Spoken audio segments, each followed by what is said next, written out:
Hello friend, कैसे हैं आप सब। माय सेल्फ देव प्रकाश मंडल। हम अभी क्लास 12 के बायोलॉजी के जो 16 चैप्टर है पर्यावरण के मुद्दे एनवायरमेंटल इश्यू का अध्ययन करने वाले हैं। इसमें हम आपको इससे पहले आपको हम वायु प्रदूषण के बारे में हमने बता दिए थे। ठीक है, वायु प्रदूषण का नियंत्रण, वायु प्रदूषण का इफेक्ट, इस सारे को हमने बता दिया। ठीक, उसी तरह अभी हम जल प्रदूषण के बारे में अध्ययन करेंगे। ठीक है, तो जल प्रदूषण का अध्ययन करते हैं।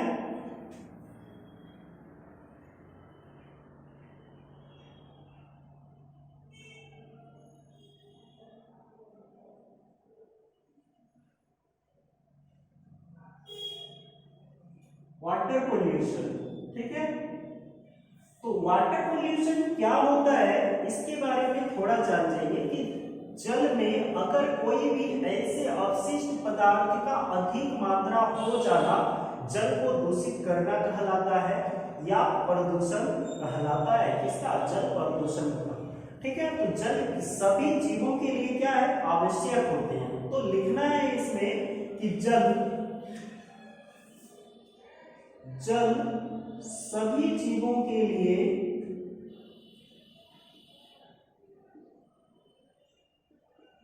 आवश्यक होते हैं। जल में विभिन्न तरह के पोषक तत्व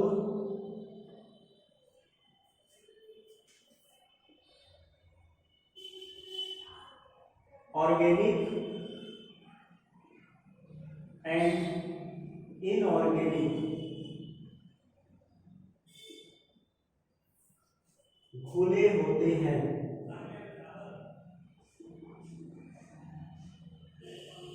ठीक है, ऑर्गेनिक भी होता है और इनऑर्गेनिक भी घुला होता है।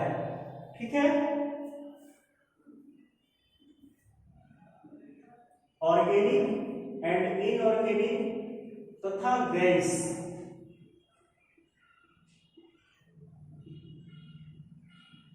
घुले होते हैं।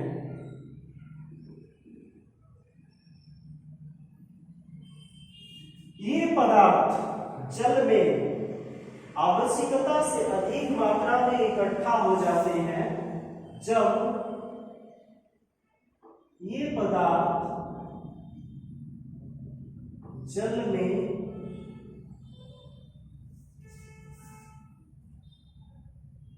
आवश्यकता से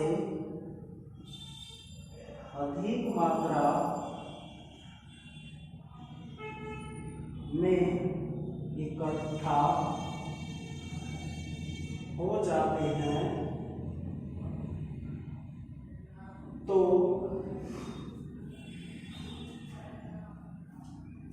जल में एक नया सब्सटेंस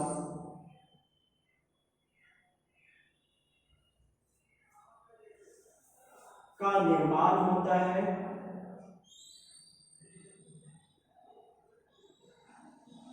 जो साधारण जल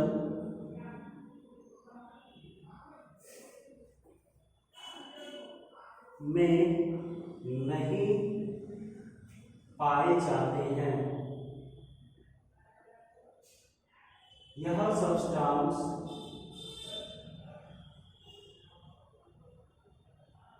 जल को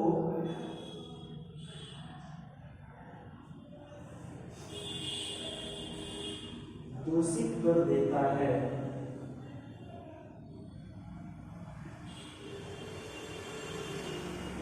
उसे ही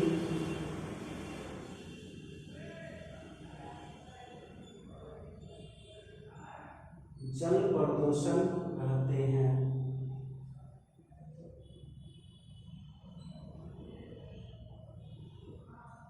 ठीक है, तो जल प्रदूषण का हमने डेफिनेशन लिखे। जल सभी जीवों के लिए आवश्यक होती है। जल में विभिन्न तरह के पोषक तत्व कार्बनिक, अकार्बनिक या गैस घुले होते हैं।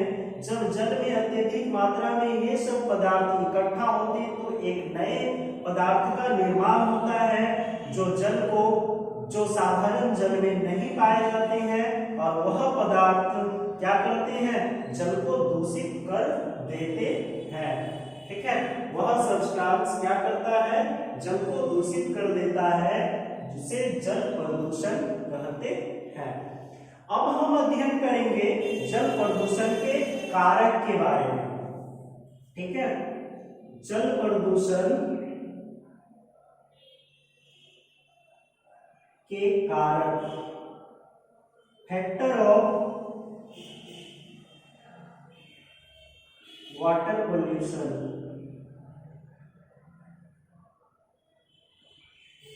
ठीक है, अब हम वाटर पोल्यूशन का जो फैक्टर है उसका अध्ययन करना शुरू करते हैं।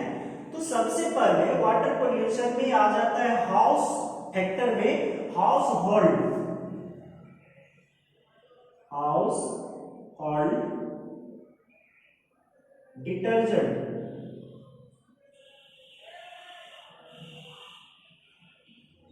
ठीक है, घरेलू अपमार्जक।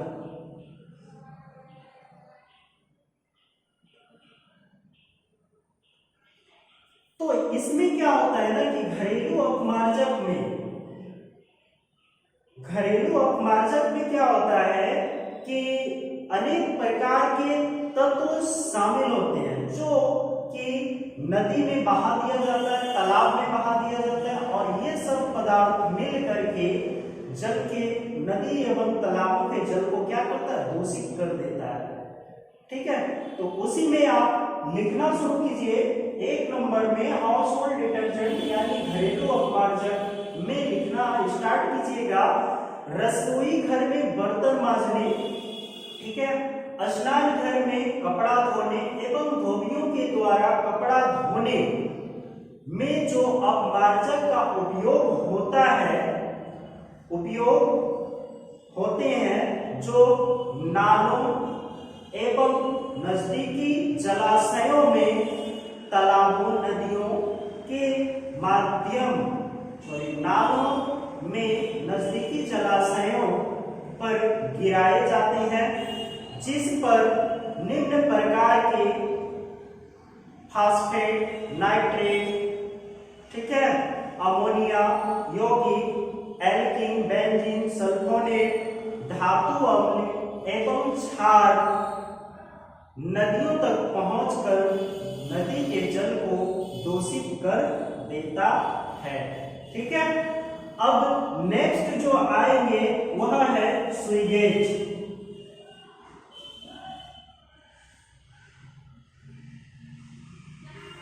बहित मल जल। इसमें क्या है, बहित मल जल में कि बहने वाले, यानी कि सभी बड़े बड़े शहर में जो गंदे पदार्थ होते हैं, जो नालों से निकाला जाता है और वह विदाउट ट्रीट कहीं बहा दिया जाता है, मतलब नदियों में बहा दिया जाता है, गिराया जाता है, तो नदी के जल क्या हो जाते हैं, अपशिष्ट हो जाते हैं। इसी में आप लिखिएगा कि प्रायः सभी बड़े शहर की गंदगी बड़े बड़े बंद नालों के सहारे नदियों में गिराए जाते हैं, बड़े बड़े बंद नालों के सहारे नदी में गिराए जाते हैं। बहित मल जल की मात्रा बहुत अधिक हो जाने से बहित मल जल में ऑर्गेनिक जैव घट अपशिष्ट पदार्थ बहुत अधिक मात्रा में पाए जाते हैं, जिससे बहित मल जल की उपस्थिति के कारण उसमें जीवाणु कवक की वृद्धि होती है और जल में ऑक्सीजन की मात्रा घट जाती है, और ऑक्सीजन की मात्रा घटने से जल जीवों की मृत्यु होने लग जाती है, जिससे जल प्रदूषित हो जाते हैं। ठीक है, अब नेक्स्ट टॉपिक जो है, नेक्स्ट है वो है आपका इंडस्ट्रियल वास्टेज।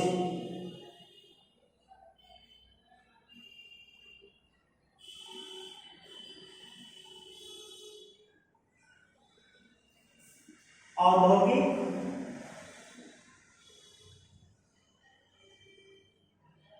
अपशिष्ट। औद्योगिक अपशिष्ट में क्या है ना कि उद्योग से निकले अपशिष्ट में बहुत तरह के कार्बनिक हो गए, अकार्बनिक हो गए, ये सारे पदार्थ पाए जाते हैं जो कि क्या करते हैं, ये सारे पदार्थ जल को प्रदूषित कर देते हैं। तो इसमें लिखना शुरू कीजिएगा औद्योगिक शहर जैसे अहमदाबाद, कानपुर, ठीक है, कोलकाता, मुंबई, ठीक है, लखनऊ, दिल्ली आदि में बड़े बड़े मिल एवं बड़े बड़े कारखाने पाए जाते हैं, जिस कारखाने एवं मिलों से जो अपशिष्ट पदार्थ हैं उसे नदियों में गिराया जाता है, जिससे नदी का पानी लगातार दूषित होता रहता है एवं कुछ ऐसे रसायन पदार्थ जल में पहुंच जाते हैं जिससे जल विषैला हो जाता है। ठीक है, बस इसी कारण जल प्रदूषित होते हैं। आगे है इसी का एग्जाम्पल, इंडस्ट्रियल वास्टेज का एक एग्जाम्पल देते हैं जापान के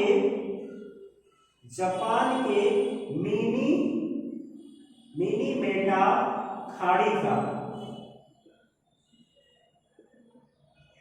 मिनी मेटा खाड़ी, ये मान लेते खाड़ी है, इस खाड़ी पे कंपनियों के द्वारा स्वेटेज गिराया गया, ठीक है, विदाउट ट्रिक गिरा दिया गया।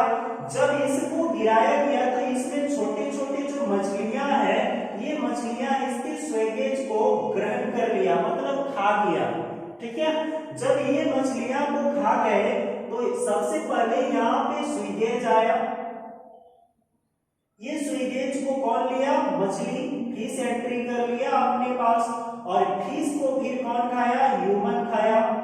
ठीक है, मनुष्य खाया, और मनुष्य जब खाए तो मनुष्य का क्या हो गया? मृत्यु हो गया। मतलब ये इसकी जो है मृत्यु हो गई। ये मृत्यु होने का मूल कारण क्या था?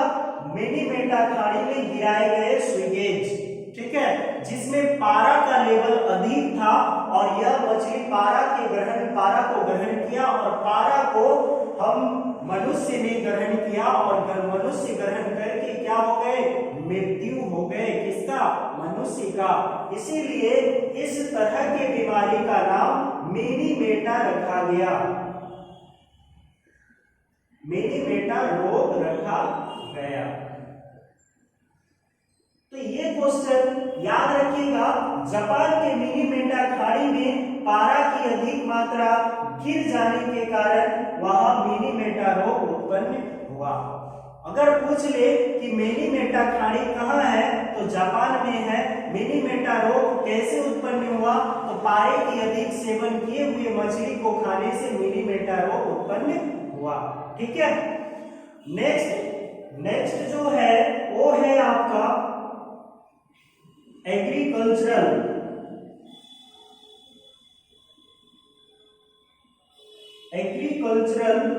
And fertiliser.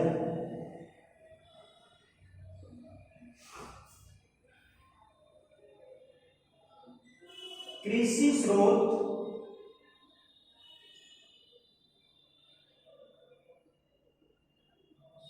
एवं उर्वरक। हो गया। कृषि स्रोत एवं उर्वरक में क्या होता है, ये ध्यान से देखिएगा। जब हरित क्रांति की आगमन हुई उस समय कृषि स्रोत में यानी फसलों की उत्पादन क्षमता अधिक होने लगा। तो इस उत्पादन क्षमता अधिक होने का मूल कारण था उर्वरक या फर्टिलाइजर। ठीक है, तो उर्वरक की अधिकता मतलब उर्वरक का प्रयोग अधिक होने के कारण फसलों की जो वृद्धि थी वह अधिक होने लगी। फसल अधिक मात्रा में होने लगे। तो इसमें लिखिए कि अधिकाधिक फसलों के उपज के लिए विभिन्न प्रकार के उर्वरक का प्रयोग हो रहा है। इन उर्वरकों में नाइट्रेट, फास्फेट, सल्फेट एवं पोटेशियम आदि का अधिक मात्रा में समावेश रहता है। ठीक है, जो वर्षा जल के साथ निकट के जलाशय में, ठीक है, निकट के जलाशय में बह जाती है या मिल जाती है और सुपोषण के कारण जलाशय में अनेक रसायन उत्पन्न होती है जो अनेक प्रकार के प्रॉब्लम को क्रिएट कर देता है एवं मानव के लिए यह बहुत ही हानिकारक साबित होते हैं। तो यहाँ जो है सुपोषण, आगे हम इसके बारे में भी बताएंगे कि सुपोषण क्या होता है। ठीक है, तो अभी आप ये वाले को लिख चुके हैं, एग्रीकल्चरल फर्टिलाइजर, कृषि स्रोत एवं उर्वरक। ठीक है,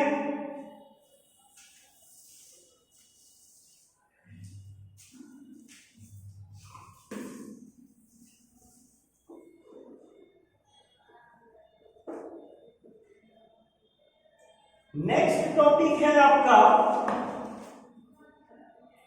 पीड़कनाशी, पेस्टिसाइड्स।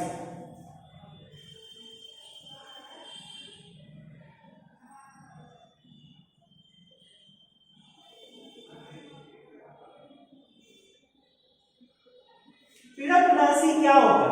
एक प्रकार का रसायन है। इसके अधिक उपयोग से मृदा क्या होते हैं? सॉइल पोल्यूटेड हो जाते हैं। सॉइल के साथ साथ जल भी पोल्यूटेड होते हैं।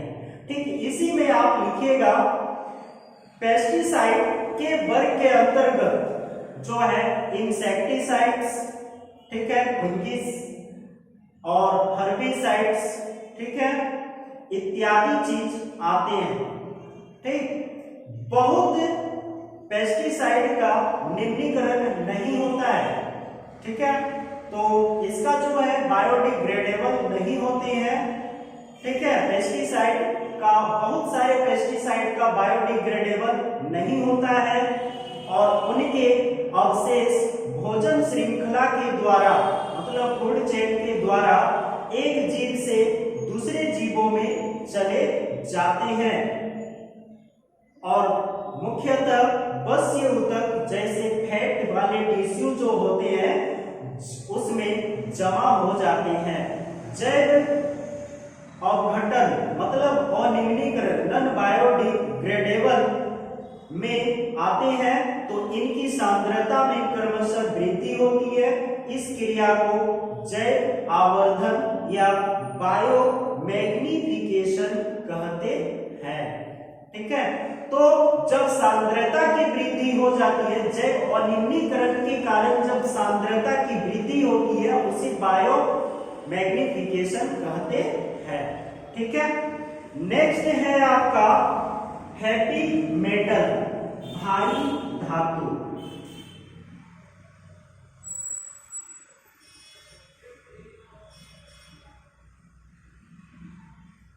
भारी धातु क्या है? इसमें आप लिखिएगा औद्योगिक अपशिष्ट, औद्योगिक अपशिष्ट जैसे पेस्टिसाइड्स एवं खनन से विभिन्न प्रकार के भारी धातु एवं यौगिक निकट के जलाशय में मिल जाते हैं, जैसे क्लोरीन हो गया, कास्टिक सोडा हो गया। ठीक है, ये कारखाने से,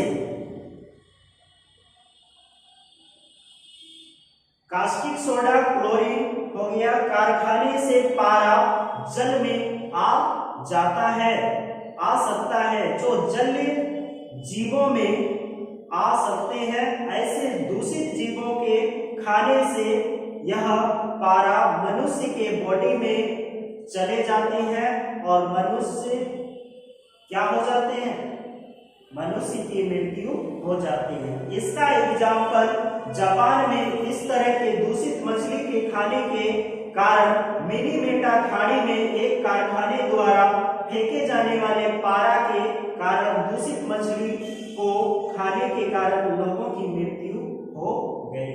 तो इसका भारी धातु का जो है एग्जाम्पल है मिनीमेटा खाड़ी। ठीक है, नेक्स्ट है सौर प्रभाव।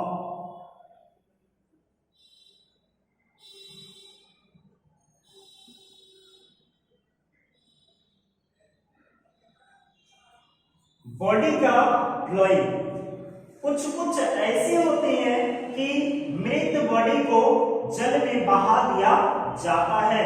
तो जल में सौर प्रभाव का कारण भी जल दूषित होता है। इसमें लिखना है सौर प्रभाव के कारण भी जल दूषित होते हैं, अतः जल में मृत शरीर को जल में प्रवाहित कर देता है जल, जिसके कारण जल क्या होते हैं, प्रदूषित हो जाते हैं। ठीक है, उसके बाद अभी हम करने वाले हैं जल प्रदूषण के नियम प्रभाव, जल प्रदूषण के प्रभाव।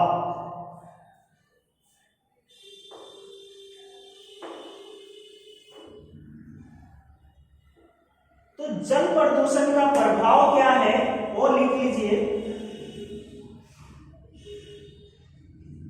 जल प्रदूषण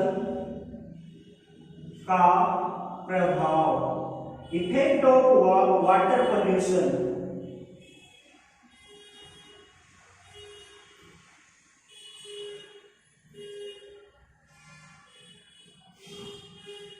वाटर पोल्यूशन में सबसे पहला भारी धातु जैसे, पहला पॉइंट लिखिएगा, भारी धातु जैसे पारा, आर्सेनिक, सीसा आदि विषैले होते हैं। पारा भी, आर्सेनिक भी और सीसा ये सब विषैले धातु हैं जो खाद्य श्रृंखला के चलते यह मिनीमेटा रोग उत्पन्न करता है। किस प्रकार की रोग, मिनीमेटा रोग उत्पन्न करता है। ठीक है, इस रोग में मनुष्य की इस रोग में क्या होते हैं, मनुष्य का जो है तंत्रिका तंत्र प्रभावित हो जाता है, इफेक्टिव हो जाते हैं, इससे पागल भी होते हैं और देखने की जो क्षमता है ना, पावर, वो खत्म हो जाते हैं। ठीक, दूसरा पॉइंट लिखिएगा, औद्योगिक बहिर्स्राव। ठीक है, जैसे लोहा, फिनॉल, क्लोरीन, अपमार्जक, हाइड्रोकार्बन, तेल आदि पदार्थ रहते हैं, इससे पानी का स्वाद खराब हो जाता है। तीसरा पॉइंट लिखिएगा, घरेलू अपमार्जक से पानी में झाग उत्पन्न होता है, जिससे पानी की गुणवत्ता में ह्रास होते हैं। चौथा पॉइंट लिखिएगा, प्रदूषित जल से स्नान करने से त्वचा रोग, एलर्जी तथा आंखों में संक्रमण आदि रोग होते हैं। पांचवा पॉइंट, जल में बहित मल जल ऑर्गेनिक सब्सटेंस मिलते हैं, जिसमें बायोकेमिकल ऑक्सीजन डिमांड का मान बढ़ जाता है। ठीक है, तो जल में बहित मल जल के कारण ऑर्गेनिक सब्सटेंस मिलते हैं, जिसमें बीओडी बायोकेमिकल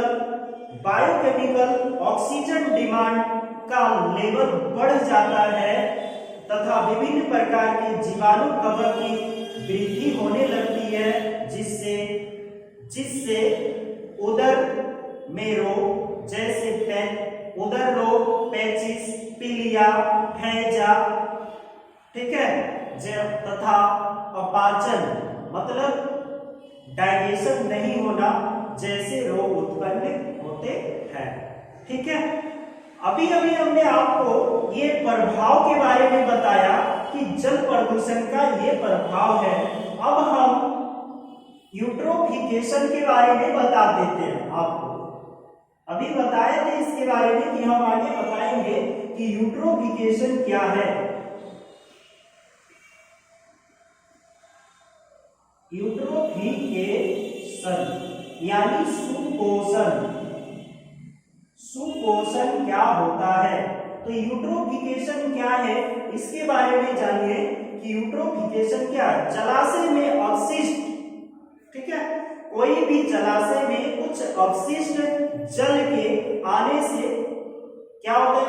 कार्बनिक अवशिष्टों के अपघटन से पोषकों की मात्रा बढ़ती है। ठीक है, तो इसमें लिखिएगा जलाशय में अवशिष्ट जल के आने से तथा कार्बनिक अवशिष्ट के अपघटन से, ठीक है, पोषकों की मात्रा बढ़ती है।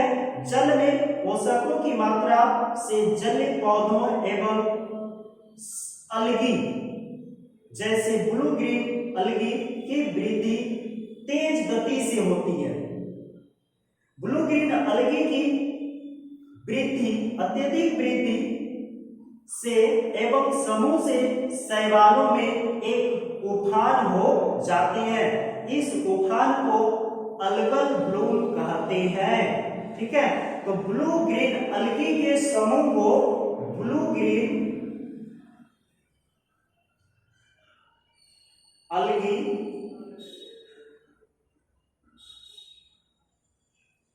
के समूह को अलगल ब्लूम कहते हैं।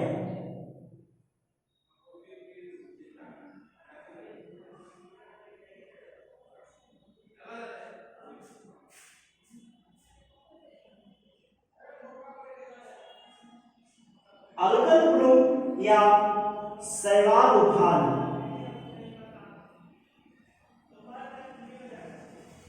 शैवाल उफान या अलगल ब्लूम कहते हैं। ठीक है, ये प्रायः जल में एक टॉक्सिक जो पॉइजन है को प्रोड्यूस करते हैं, जिससे जल में ऑक्सीजन की मात्रा में कमी हो जाती है।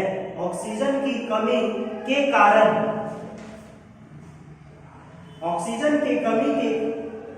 कारण मछली तथा अन्य जलीय जंतु मरने लगते हैं। इसी तरह के संपूर्ण घटना को यूट्रोफिकेशन अर्थात सुपोषण कहते हैं।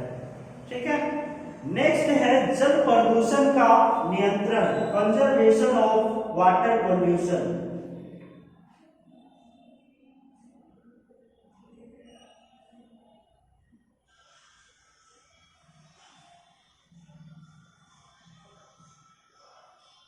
कंजर्वेशन ऑफ वाटर पोल्यूशन मतलब जल प्रदूषण का नियंत्रण।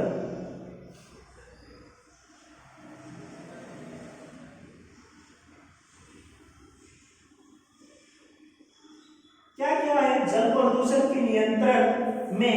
ये देखिए, जल प्रदूषण के नियंत्रण में अपमार्जक जो डिटर्जेंट होते हैं,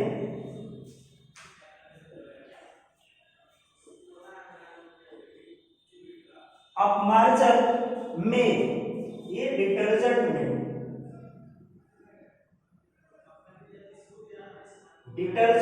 क्या पाया जाता है? तो डिटर्जेंट में एल्कीन बेंजीन सल्फोनेट पाया जाता है। एल्कीन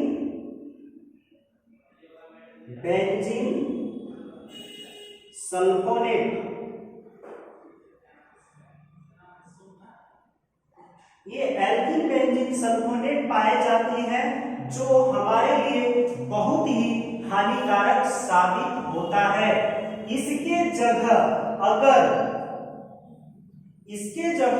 लीनियर एल्कीन सल्फोनेट का प्रयोग किया जाए, इसी के जगह पे अगर लीनियर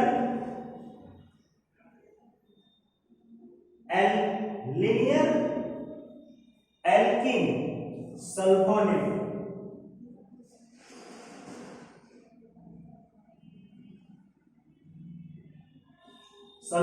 का प्रयोग किया जाए तो यह हानिकारक साबित नहीं होंगे। ठीक है, तो इसमें सबसे पहला पॉइंट लिखिएगा नियंत्रण में अपमार्जक में एल्कीन बेंजीन सल्फोनेट के स्थान पर लीनियर एल्कीन सल्फोनेट का प्रयोग किया जाना चाहिए, जिसका निम्नीकरण हो सकता है, जिसका निम्नीकरण हो सकता है। दूसरा पॉइंट लिखिएगा, घरों से निकलने वाले मलित जल का एकत्रित करके तालाबों में विसर्जित किया जाना चाहिए।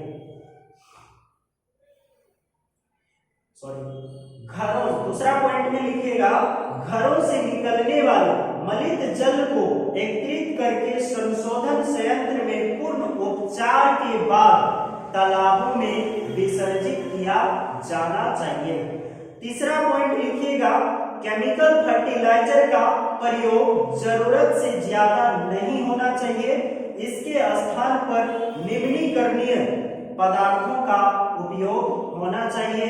चौथा पॉइंट लिखिएगा, कुछ मछलियों हानिकारक लार्वा तथा अंडों को खाकर उनकी संख्या को कम करते हैं, जैसे गैम्बोसिया मछली।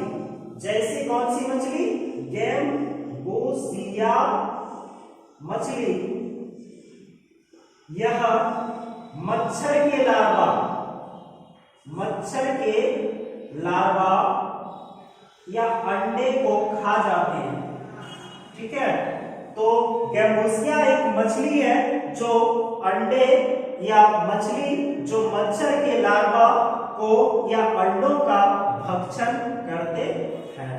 ठीक है, तो ये था जल प्रदूषण के बारे में। जल प्रदूषण क्या है, जल प्रदूषण का क्या प्रभाव पड़ता है, जल प्रदूषण के फैलने का कौन कौन सा कारक है, जल प्रदूषण का कैसे नियंत्रण किया जाता है। ठीक है, तो आज बस इतना ही। आगे का फिर से पुनः हम आप लोग के लिए वीडियो अपलोड कर देंगे।